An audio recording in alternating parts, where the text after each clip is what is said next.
So yeah, so I have some questions now that my friend Kathy McGurl will help us answer. Okay, thanks, Nick. So you answered the easy question, which is a few questions have come in about the slides. So yes, today's presentation will be made available on the AgSTAR website. So we certainly plan to notify you by email too when those are posted. But yes, they will be available. So starting with the questions that have come in, we have a couple basic questions at the beginning. So a question came in about the particular kinds of cows. So a question about why only dairy cows.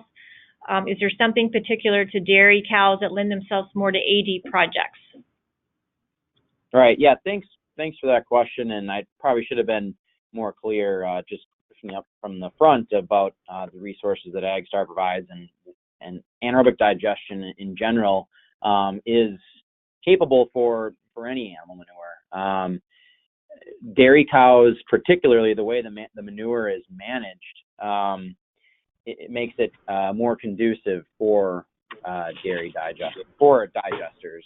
Either scrape or flush systems. The manure is sent to traditionally lagoons or storage tanks, and that makes it easier to convert into to send that manure to a digester. Whereas beef lots are typically open lots, but certainly manure from other animals can be digested. Okay.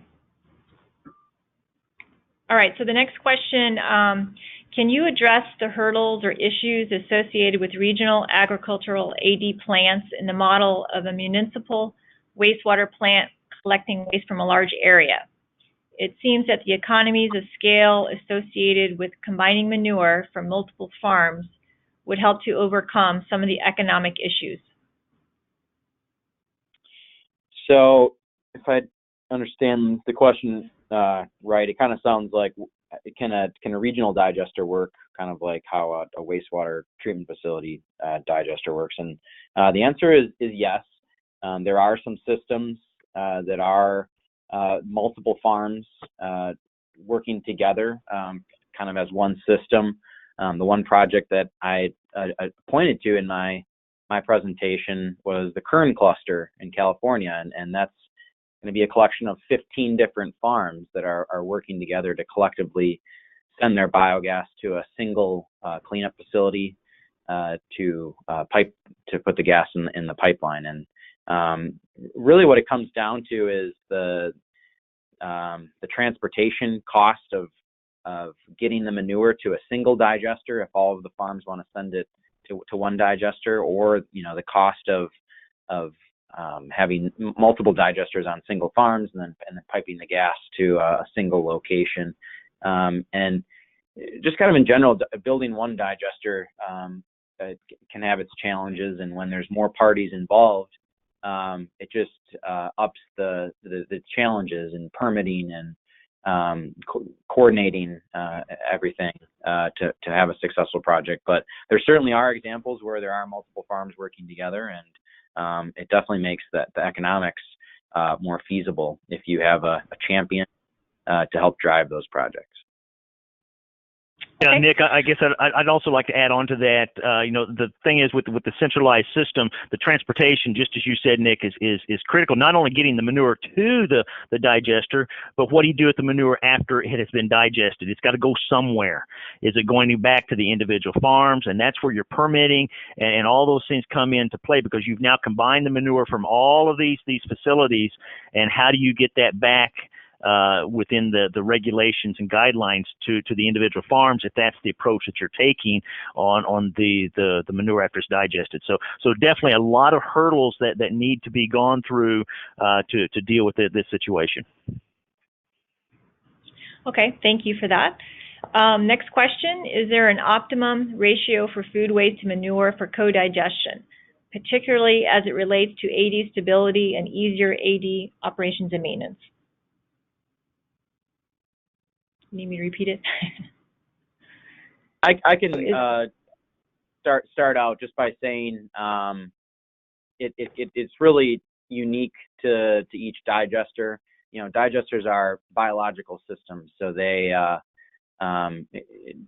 require each each system to be uniquely handled depending on the food waste. Adding too much food waste or anything to a digester at one time can upset the system. So it has to be carefully done, and seeking professional help is certainly the way to go on that. Okay.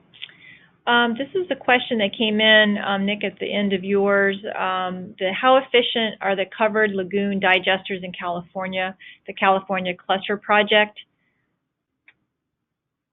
How efficient? I guess I'll take that as how efficient are they in digesting the manure. The lagoons that I actually visited the Kern cluster, and the system they had was a covered lagoon, but it was kind of a hybrid lagoon where the manure, almost like a plug flow system, where it was flowing through channels and being digested fully by the end. So as far as digesting the manure, covered lagoons don't traditionally digest manure as efficiently as complete mix or other systems. But as far as capturing the manure, I know those systems are well managed, and they have covers on them for capturing the methane gas as well too. Okay.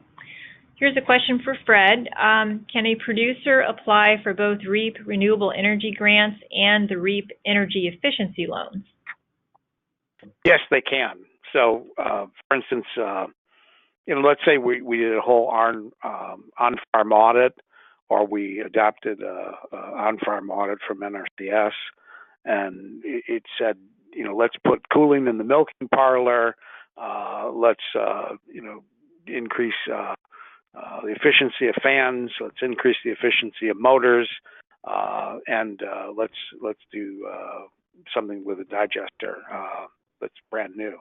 So you could do that. You could actually combine an energy efficiency and a renewable energy grant, as well as perhaps something from EQIP. Yes. Okay. Here's another one for you. How is the population requirement for REAP measured, for example, by census tract, and is the physical location of the project the determinant, as opposed to the energy user location? That's a great question. In 9003 or 9004, there isn't a rural eligibility requirement. That's a benefit of those programs. There are points for it, but there's not a requirement. REAP does have that, and typically it's communities of 50,000 and less. So it's possible that a community is rural in character or rural in nature, depending on if it's in a metropolitan string. The best or the first place to start with is on our website, and if you need help finding it, there is a rural eligibility locator. So you can go to energy programs, you can go to B&I programs, and you can put your address in. And then if it's on the line, if it's just over the line, usually you're out of luck, but it's usually a good idea to see if there's an exemption. But if it says that it's in an eligible area, then you would qualify for points based on that. And if it doesn't, then you're out of luck. If you happen to be an agricultural producer, let's say you're producing vegetables, and you're in a rural area, but you have an urban shop, you would be eligible. So there aren't too many cases where a farm would qualify in an urban area under that exemption, but it's theoretically possible. Okay. And Fred, another one. So for applicants that were turned down, what are some of the main issues that prevented them from obtaining grants or loan guarantees? Well, that's a good question. Now, usually, in looking at some of the data, it can take 2 or more years to develop an application under REAP, and then a lot are withdrawn. I don't have the exact numbers, but what we're trying to do, and we work with EPA, is to improve applications and find technical financial reasons as to what additional information they need to provide, and in some cases place conditions on that. So as far as our personnel goes, from our regional people to our state energy coordinators to our technical team and the national office, we're really interested in trying to advance the applications and working with the applicant. Digesters are complicated. There was a community digester that came in the 9003 program, and it failed, although technically it succeeded, but the business part of it, and it was organizational as opposed to really cash flow, failed. So you have to devote a lot of resources to getting these things right. You have to have the right operator, the right kind of organization, the right business plan, and we're certainly willing to work with people to try to get all those things right using all the resources that we have. Okay, so here's a more general question for you and Jeff is, if someone's interested in finding out projects that were funded, for example, in a state, where would they go? Where is that information available? No, you're talking an AD system, right? I'm assuming? Yes. The question came in while Fred was presenting. So how do I find a digester that was funded in a particular state, for example, in Ohio? Well, I guess I would recommend going to the AgSTAR database. It lists all of the active digesters, active and inactive digesters. And you can get them by state in that as well. Right. Okay. I would concur with what Jeff said. That'd be the first place to start. We have our own resources, but they're not always readily available. In past years, we had announcement through Lapis, and that was sort of public knowledge. And now they've changed that to the Office of External Affairs, and I don't know that they're making announcements. But the AgSTAR database would be the best place to start. Yes, and you can filter that data on a lot of different criteria, so I'll just put a plug in for the AgSTAR data. Here's a more general question, and then we'll get into some questions that came in during Jeff's presentation. So the cost of solar is dropping because of advancements in the technology. AD, by contrast, is well-established, well-studied process with perhaps less room for technological leaps that would result in a dramatic decline in cost. So in your opinion, where should research be focused to drive down the cost of AD projects? Is it AD enhancement, AD optimization, gas cleaning? So this is a broader question for you all. Jeff, you want to take that first? I'll take a stab at it. There's actually, I guess the answer is all the above.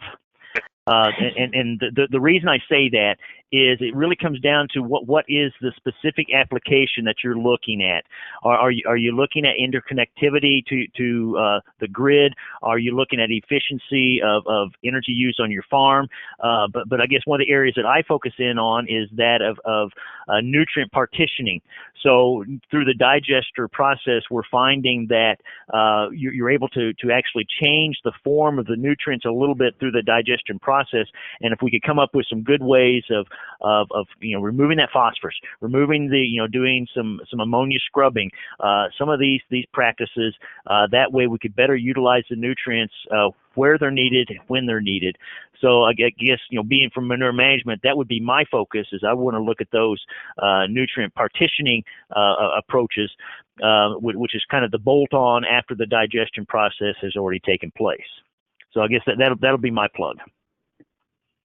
And I'll add on to that too, and say I'll just give a little pitch for the EPA Nutrient Recovery Challenge program. They're actually trying to address that right now. Some of my colleagues in the EPA Office of Water have an innovation challenge right now where we're seeking, we have been seeking applicants to develop technologies and approaches to help better capture the nutrients from manure, and trying to develop a technology that's scalable, because the great thing about that is not everything, in addition to everything that Jeff said, the sale of those nutrients and the management of those can bring additional revenue to farms to make the digesters themselves more cost effective.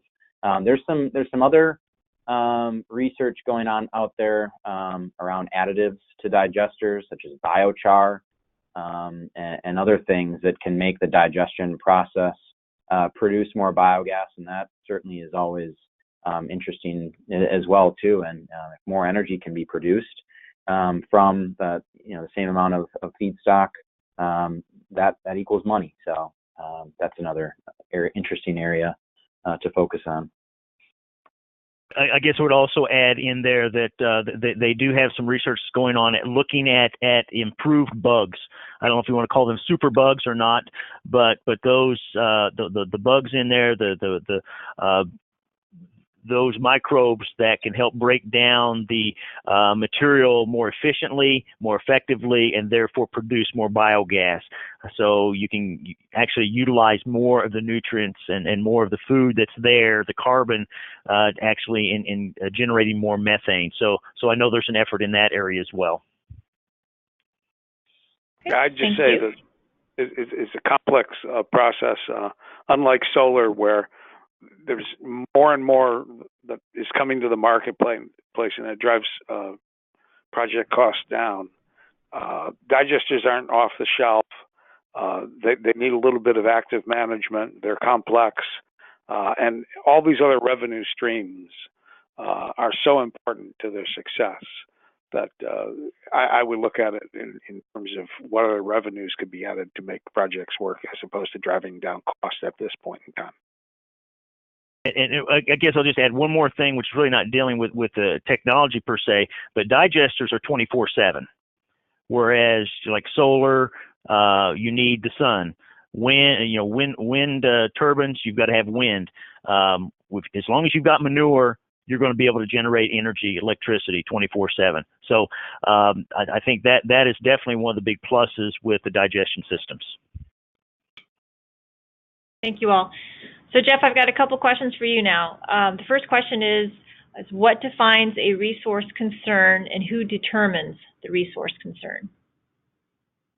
All right, very good question. That's when let's say a landowner comes in and says, I'm interested in dealing with something for my livestock operation.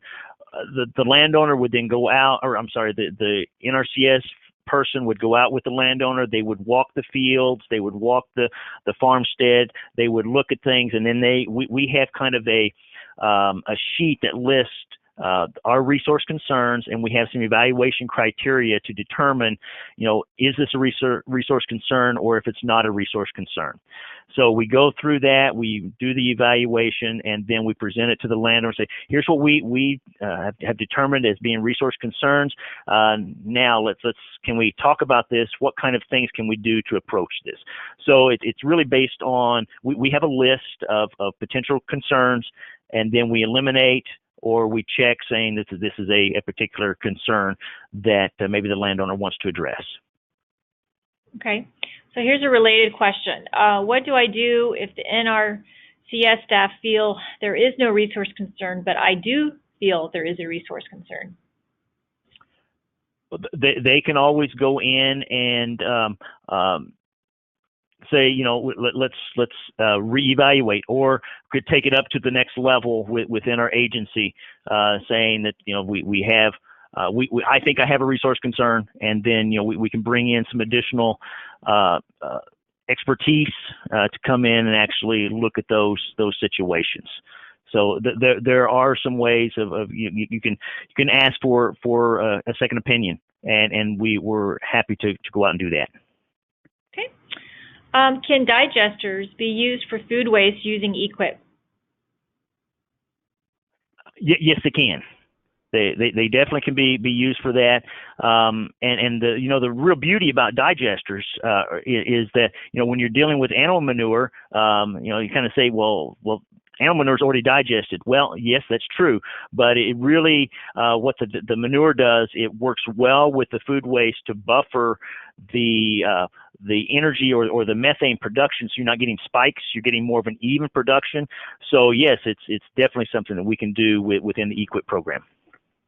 Okay. If I have a CNMP, can I get it updated with consideration of a digester? Yes, yeah. The Conservation Nutrient Management Plan, it is a dynamic document, and as things change on the farm, if you see that there's some other things that you'd like to do to address those resource concerns, whether that would be adding a digester or any other practice, yes, we can definitely update that CNMP as needed. Okay.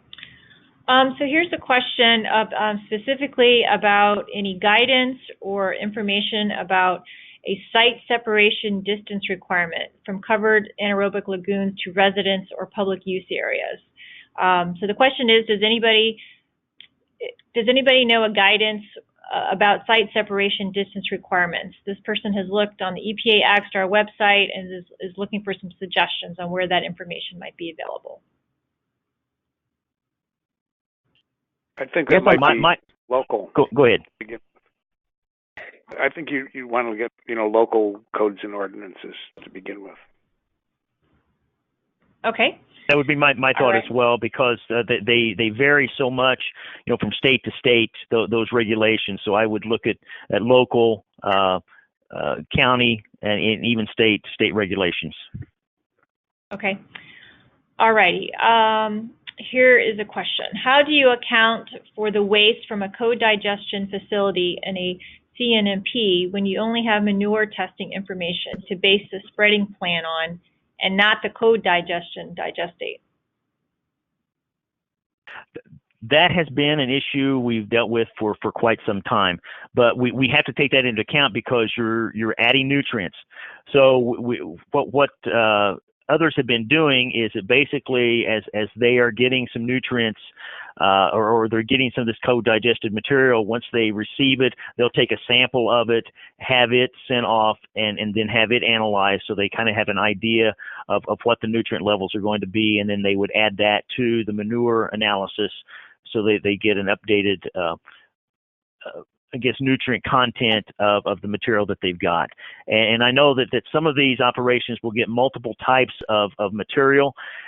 So basically we're looking at trying to get an analysis of each of those types of material and then, trying to come up with an average nutrient analysis for that so they can combine it with the manures for that nutrient management plan. Okay. Jeff, do you suggest that they reach out to you to talk about the strategy for how many times they need to test, and that if they're bringing in offsite food waste that's not homogeneous? Yes, we definitely. I could spend some time talking about that. And you can come up with some good estimates, and actually, once you get through the process, you could also just analyze your holding pond or your storage facility wherever you've got your manures, and you could have that analysis, and then you would get your nutrient analysis, and you could have that ready. Maybe not for this particular year, but for your next year, you have a good estimate as to what those are. But yeah, I'd be happy to talk with folks about going through that process. Thank you, Jeff. Alrighty. So this is a question that came in while you were talking, Jeff. Is there anything specifically for food waste collection? One of our community priorities is diverting food waste.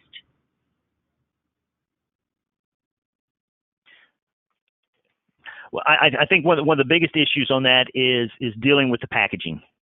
Packaging is definitely a concern. You don't want that packaged material, the plastics and wires and strings and those things getting in your digester. So dealing with your food collection, that would be, to me, is probably the biggest issue is trying to get those foreign materials out so that they do not create issues within the digester itself. Processing the material, if you've got large chunks, like if you get cantaloupes, watermelon, some of these things that need to be homogenized, I think that's something that needs to be considered as well. Okay.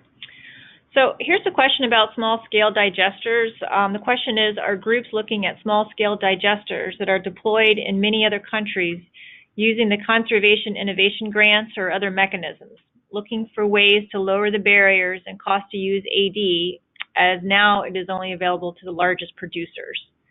So can you all address the question about the conservation innovation grants or other mechanisms for small-scale digesters?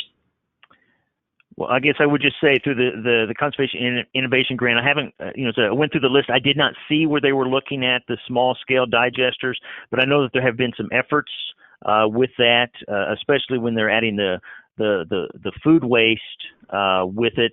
The thing is, we have some different regulations and rules and things in this country that may not be able to allow to use some of the exact approaches that some of these smaller scale systems are used in other countries.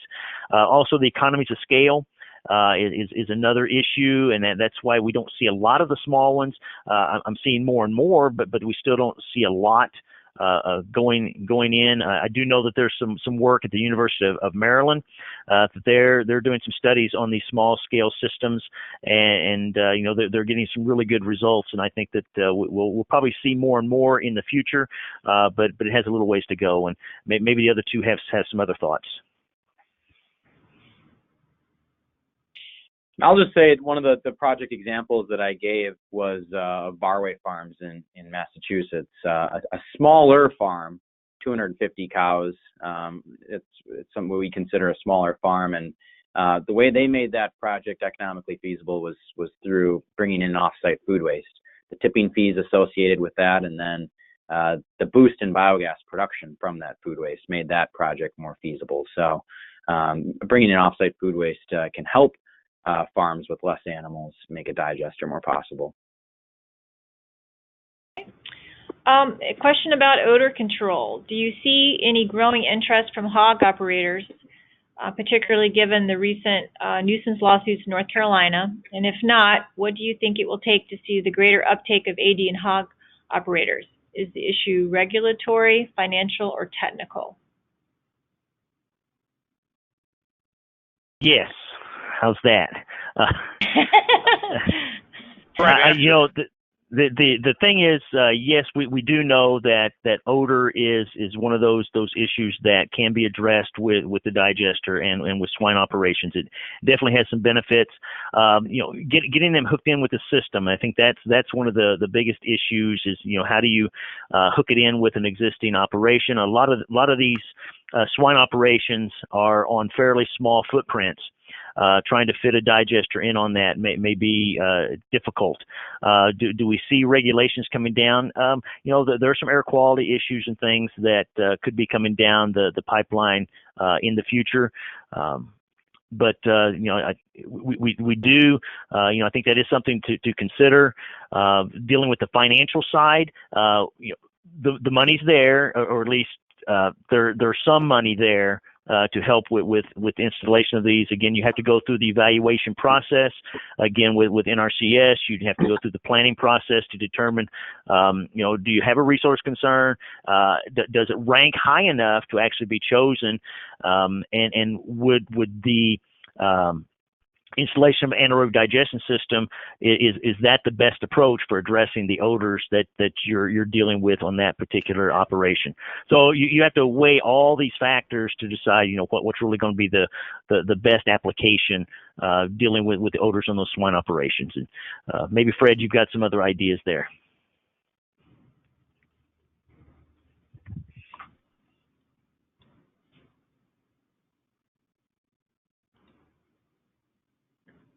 Fred, do you want to add anything to that? Okay. Alrighty.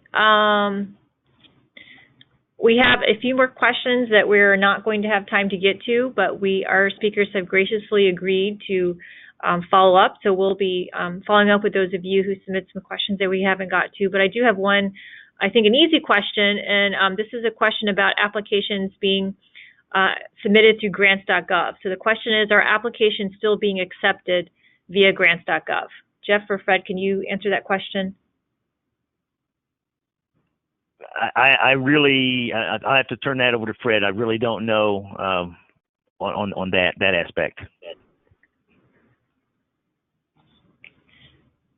I think perhaps Fred. Yeah, I think perhaps. Okay. Well, we'll get an answer to that.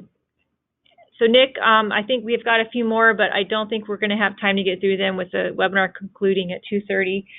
Do you want to just go through the final slide? Sure. What else? I guess. What else do we have?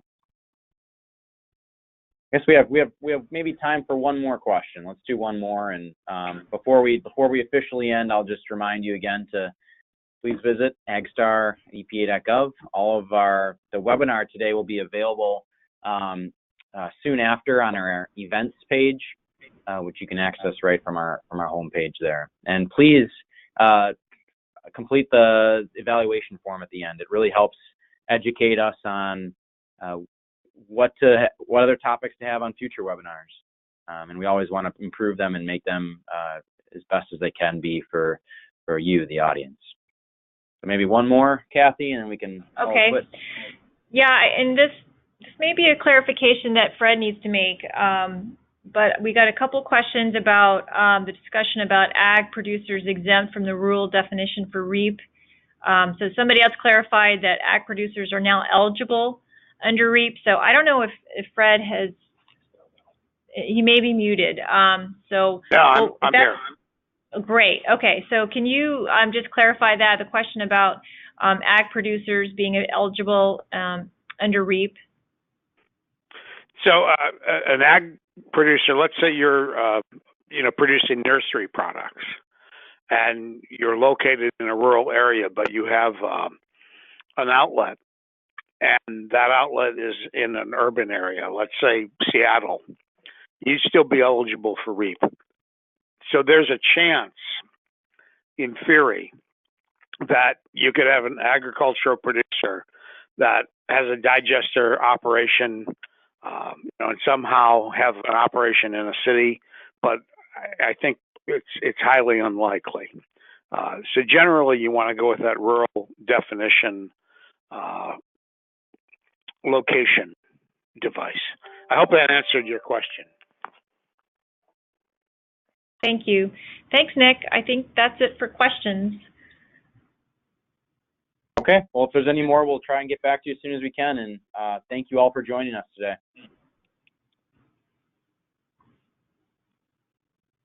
Alrighty. Thank you all. That concludes today's webinar.